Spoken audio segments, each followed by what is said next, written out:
Chapter 2 को समझने से पहले उसके कॉन्सेप्ट को समझेंगे। कहते हैं बहुपद या पॉलिनोमियल। चर, अचर, चर के गुणांक तथा ऋणेतर घात के जोड़ घटाव या गुणन की क्रिया वाले बीजगणितीय व्यंजक को बहुपद कहा जाता है।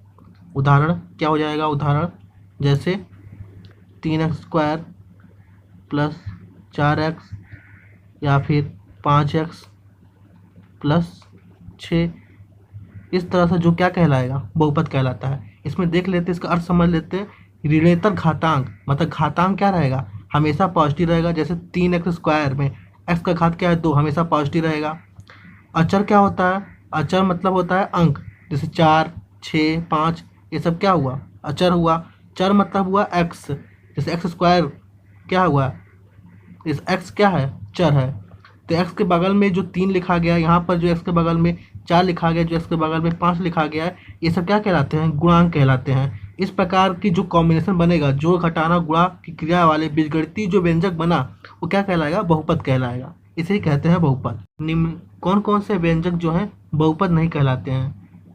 ऋणात्मक चिन्ह वाले घातांक, कोई भी पद जो चर से विभाजित हो, और कोई भी भिन्न वाले घातांक। एग्जाम्पल के द्वारा इन बातों को समझते हैं। ऋणात्मक चिन्ह वाले घातांक, जिसका घातांक क्या हो? माइनस में हो, जैसे x के पावर में -2 हो, x के पावर में -3 हो।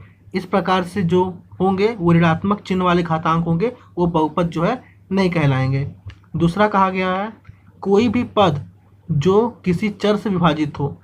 चर से विभाजित हो मतलब चर क्या होता है? जो x, y, z इस तरह का जो ABCD अल्फ़ाबेट्स होते हैं, उन्हीं को बोलते हैं चर। जैसे 1/x+1 हो, या 1/x² हो, या 2/x+5। इस तरह से यदि लिखा हुआ है तो इस तरह के जो व्यंजक होंगे वो क्या होगा? बहुपद जो है नहीं कहलाएगा। आगे देखते, तीसरा क्या लिखा है? कोई भी भिन्न वाले घातांक। भिन्न वाले घातांक कहने का मतलब क्या हुआ? जैसे 2x के पावर में भिन्न में हो, x का पावर जो घातांक है वो भिन्न में हो, या कड़ी में x हो, या x के पावर में 2/3 हो। इस तरह से यदि भिन्न का घातांक है तो क्या होगा? बहुपद नहीं कहलाएगा। ये 3 बातें थी। आगे देखते हैं बहुपद की घात, डिग्री ऑफ पॉलिनोमियल्स क्या होता है? यदि px एक बहुपद है तो चर x के बहुपद px में x की उच्चतम घात क्या कहलाता है? बहुपद की घात कहलाता है। कहने का मतलब क्या है? कोई बहुपद दिया गया है, जैसे क्या है? 2 है, तो इसकी घात क्या हो जाएगी? 2। इस बहुपद का घात क्या होगा? 2 होगा। अन्य एग्जाम्पल हो जाएगा, जैसे हुआ दिया हुआ है 4x² प्लस 6x के पावर में 6 प्लस 2। ये सबसे अधिकतम घात क्या होगी? 6, क्योंकि सबसे बड़ा क्या है? 6 है। यही बोला गया उच्चतम घात। जिस व्यंजक का उच्चतम घात होगा वही क्या कहलाएगा? बहुपद की घात कहलाएगा। और ये जो px लिखा हुआ है, px इसी को बोल रहा है, क्या? फंक्शन को ही बोला जा रहा है px, पॉलिनोमियल मतलब व्यंजक जो दिया गया है। आगे देखते हैं क्या है? बहुघात वाला है। यदि एक घात का बहुपद तो क्या कहलाएगा? एक घातीय बहुपद या रैखिक बहुपद कहलाता है। जैसे एग्जाम्पल x+6 है तो इसका घात 1 है, इसलिए ये क्या होगा? एक घातीय बहुपद। अगर अन्य एग्जाम्पल है x, क्योंकि इसका घात 1 है इसलिए एक घातीय बहुपद है। अन्य x+6x+4, इसका भी घात 1 है इसलिए क्या होगा? रैखिक बहुपद होगा। आगे देखते हैं, यदि 2 घात का बहुपद हो, यदि बहुपद की घात कितना हो? 2 हो, तो क्या कहलाएगा? द्विघात बहुपद कहलाएगा। जैसे x² प्लस 4x, अधिकतम घात क्या है? 2 है, तो क्या कहलाएगा? द्विघात बहुपद। और भी इसी तरह से एग्जाम्पल हो सकते हैं, x+6x² प्लस 4, तो अधिकतम घात क्या है? 2 है, इसलिए क्या है? द्विघात बहुपद है। आगे देखते हैं, यदि घात 3 का हो, यदि कोई व्यंजक घात 3 का है तो वो क्या कहलाएगा? त्रिघात बहुपद कहलाएगा। देखते हैं एग्जाम्पल, जैसे 3x की पावर 3 प्लस 4x² प्लस 2। इस तरह से अधिकतम घात क्या है?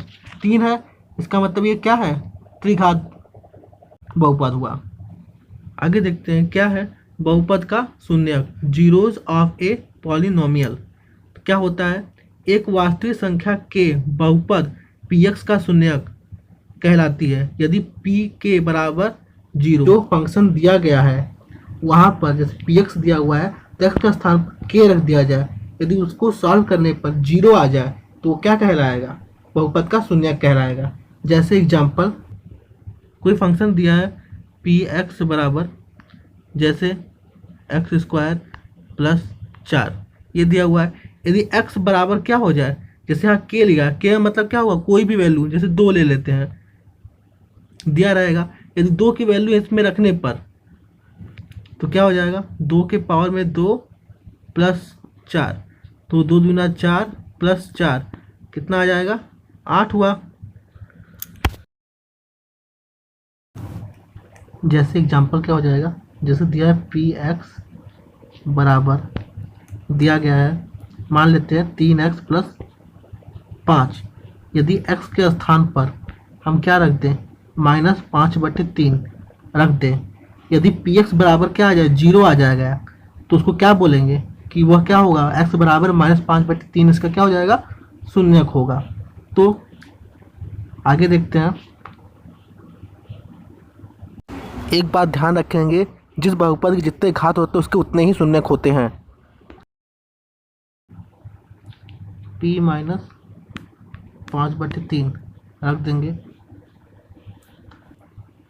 आ जाएगा 3 × -5/3 + 5। इसको सॉल्व कर देंगे, कितना आएगा? 0 आएगा। तो इस प्रकार से x बराबर -5/3 रखने पर क्या आ गया? फंक्शन 0 आ गया। तो x बराबर -5/3 आएगा, इसका क्या कहलाएगा? शून्य कहलाएगा, बहुपद का शून्य कहलाएगा। 5/3 रखने पर 0 आ गया, इसका मतलब x बराबर -5/3 शून्यक होगा। बहुपद के शून्यकों का ज्यामितीय अर्थ क्या होता है? व्यापक रूप में घात n के दिए गए बहुपद px के लिए y बराबर px का ग्राफ x अक्ष को अधिक से अधिक n बिंदुओं पर प्रतिच्छेद करता है। अतः घात n के बहुपद के अधिक से अधिक n शून्यक हो सकते हैं। इसका मतलब क्या हुआ? यदि ये x अक्ष है, ये y अक्ष है, कोई ग्राफ इस तरह से जा रहा है, तो y बराबर क्या है? px है।